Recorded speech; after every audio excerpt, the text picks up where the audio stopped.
O Memórias está de volta e a gente continua conversando com o ex-deputado estadual Fábio Porchat.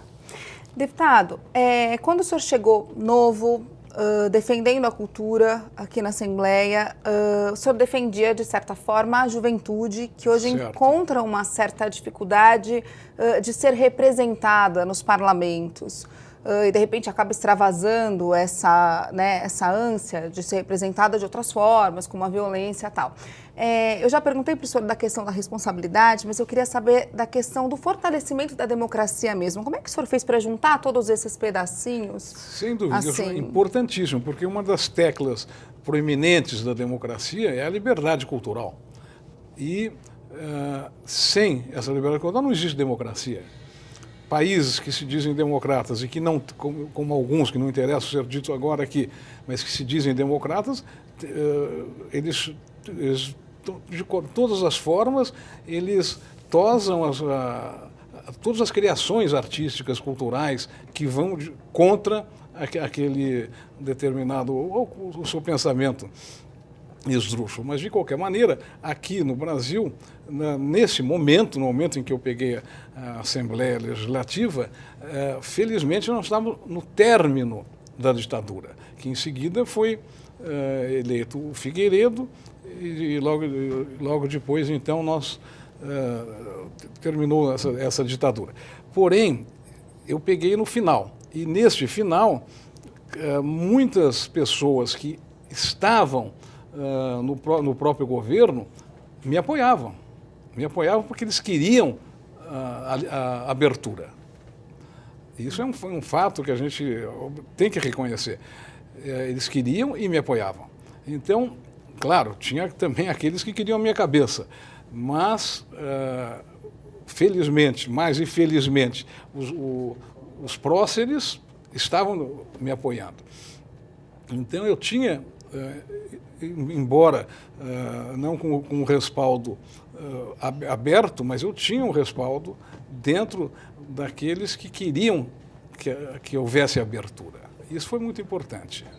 Agora, deputado, a gente sabe que a cultura ela tem uma importância muito grande na formação, por exemplo, de um indivíduo. Claro. Uma criança que lê, uma criança que tem um incentivo da leitura, uma criança que tem uma biblioteca, faz parte de um projeto. Como é que era vista essa cultura antes? Porque hoje a gente está num ano eleitoral, a gente vai ouvir muito falar de necessidade de melhorar a segurança pública, a saúde, a educação e a cultura. Naquela época, era muito comum as pessoas quererem, na classe média, as pessoas quererem que seus filhos seguissem as profissões reinantes, dominantes. Que eram quais? Em princípio,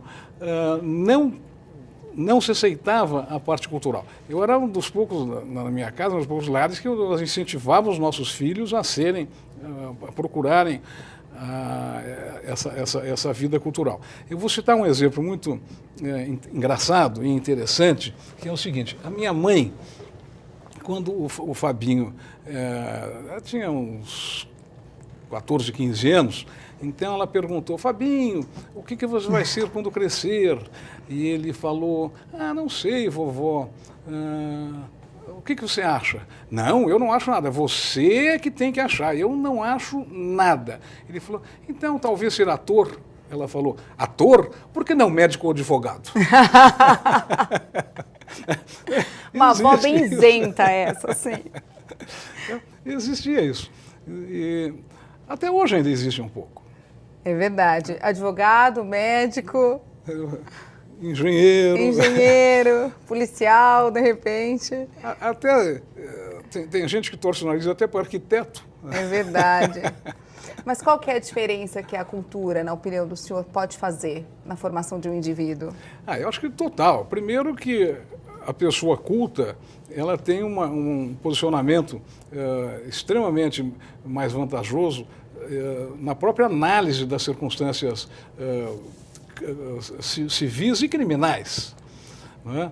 Então, você pega uma pessoa sem cultura, é mais apta a ser conectada no crime.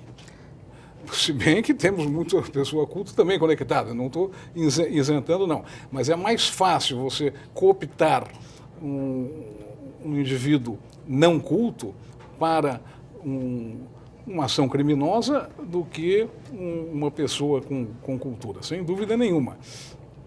Essa desigualdade é que ainda existe nesse país e que nós continuamos a lutar, todos os brasileiros de bem continuam a lutar para que seja, ou se não exterminada em pouco tempo, pelo menos atenuada. Sem cultura não há senso crítico, deputado. Exatamente, é uma coisa inevitável. Tem que haver a cultura. O básico na educação das nossas crianças é a cultura, sem dúvida nenhuma. E através da cultura a criança vai ter as possibilidades de escolha da sua profissão, do que ela realmente preferir fazer. Mas isso sem dúvida não.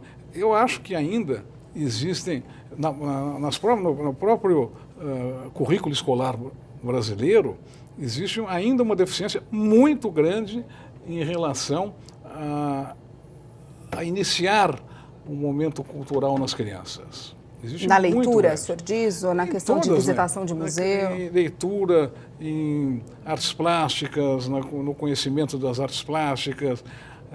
Da música, hoje já está melhor. A música hoje, felizmente, nós já temos uma qualidade melhor. Mas ainda tem muito a desejar. Como dizíamos naquele momento, nossa luta continua. Uhum.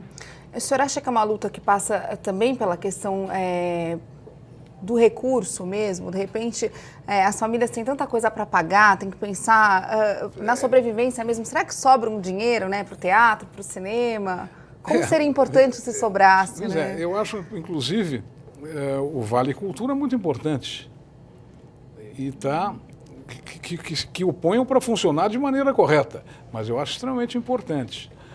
E evidentemente que você não pode exigir que uma família depauperada leve seus filhos no cinema. É lamentável, mas não. Mas o que nós queremos fazer é que o Estado dê essa significância, essa importância para esses momentos. Isso é obrigação do Estado. E, lamentavelmente, ainda não temos isso em tons mais importantes, mas veremos chegar lá. É isso que eu ia perguntar para o senhor. O senhor acha que está melhorando ou a visão ainda é só biblioteca? Ainda é truncada, amplia um pouquinho? Ainda é truncada, mas sem dúvida está melhorando. Por exemplo, citei recentemente, na música já está bem melhor. Mas a questão dos ingressos, por exemplo, dos shows, tem ingresso que ainda é bem caro, É né? caro, é caro. E por isso que eu disse, a Bolsa Teatro, a Bolsa Cultura, ela é muito importante e deve ser bem empregada, sem motivações políticas, só com motivação cultural. Mas é muito importante. E outras possibilidades grandes também, que realmente o político atual está começando a despertar para isso, saber da importância. Né? E esperamos que em breve tenhamos uma melhora significativa. Né? Outra coisa que eu ia perguntar para o senhor, né? A questão da vontade política também para ampliar, né? A vontade política, essa questão sem dúvida. É que não dá voto, então... Será que não dá voto, deputado? Para o senhor deu, ó.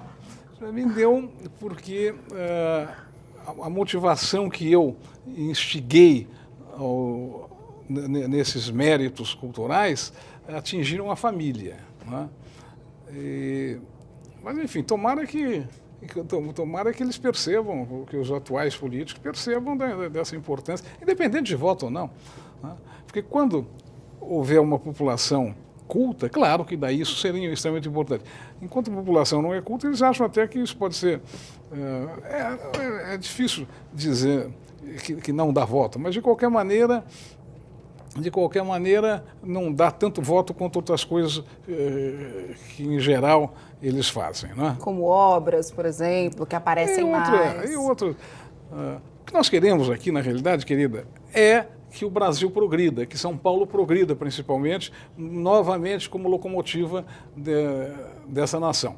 É isso que interessa, e não nos interessa questões partidárias, nos interessa uma questão de interesse político, cultural, isso sim.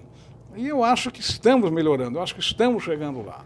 Esse progresso, na opinião do senhor, passa pela cultura, então tem que passar. Eu acho que sim, eu acho que sem dúvida nenhuma.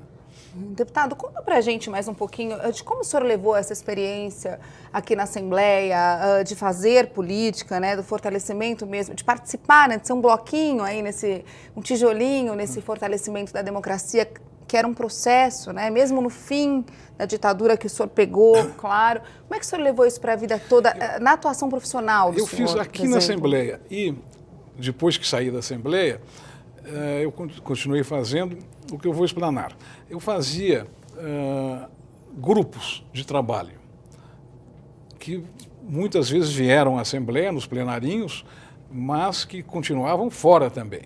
Então, grupos de trabalho. Então, o grupo de trabalho sobre cinema, sobre teatro, sobre artes plásticas, sobre literatura, sobre música, etc. E cada grupo desses dava continuidade às próprias reivindicações. E 2, 3 pessoas de cada grupo desses formavam um outro comitê, que era um comitê, então, que tratava da questão das artes todas, da cultura em geral. E isso foi muito frutífero, realmente muito importante. Isso eu tenho até hoje, eu levo até hoje essa questão dessa forma. E desses grupos saíram importantes pintores, importantes cineastas, importantes gente do teatro. Eu só não quero citar porque para não ferir a suscetibilidade do outro. Mas foi realmente muita gente importante que sem dúvida que nasceram desse acordo, desses comitês. Grupos de trabalho mesmo. Grupos de trabalho que nós organizamos. E as demandas desses grupos foram atendidas? Quando eu digo nós organizamos, não sou eu só que fiz sozinho, não. Eu era um entre muitos companheiros que realizavam esses grupos de trabalho. Junto, então, as pessoas quando se reúnem num grupo, então quando estão juntas, o senhor acha que tem mais chance das demandas serem atendidas? Muito mais, porque mais força. Primeiro trocam as ideias e depois se sentem mais solidificadas nessas suas reivindicações. O que é isso? Isso é uma manifestação popular. Só que não é uma manifestação que vai às ruas, mas uma manifestação que vai aos gabinetes. E por isso nós conseguimos muitas regalias. Até Brasília chegaram aí também? Chegamos muitas vezes a Brasília. Muitas vezes a Brasília. O senhor acha, como é que o senhor vê, né, essas manifestações hoje da juventude? Assim, talvez não em grupos de trabalho, mas de outra forma, a gente vê que são muitas manifestações agora nas ruas, tem os black blocs, às vezes tem uma quebradeira, mas é manifestação. Desde o início eu fui totalmente favorável às manifestações, totalmente favorável. Quando os black blocs apareceram, liquidaram com a legitimidade, quiseram liquidar com a legitimidade das manifestações, mas com certeza atrapalharam muito. Então, uma manifestação, por exemplo, recentemente, há uns 2 anos, o meu filho criou uma manifestação na praia de Copacabana. Era uma passeata que ia na frente do hotel Copacabana até o Leme. Por que isso? Para acabar com uma lei esdrúxula que havia, que o humorista não pode falar mal dos candidatos. Durante a campanha, né? Durante a campanha. Quando ele me disse isso, eu moro em São Paulo e ele no Rio. Quando ele me disse isso, eu falei, não, você deve estar enganado, isso é uma lei absurda, esdrúxula, não pode existir essa lei. E fui verificar e havia a tal lei. Havia a tal lei e eu fiquei abismado, pasmo, em plena... Isso foi há 2 anos atrás, né? Em plena democracia aconteceu uma lei dessa. Bom, muito bem. Então, eu falei para ele o seguinte, excelente a passeata, mas para marcar é necessário um manifesto. E esse manifesto foi realizado.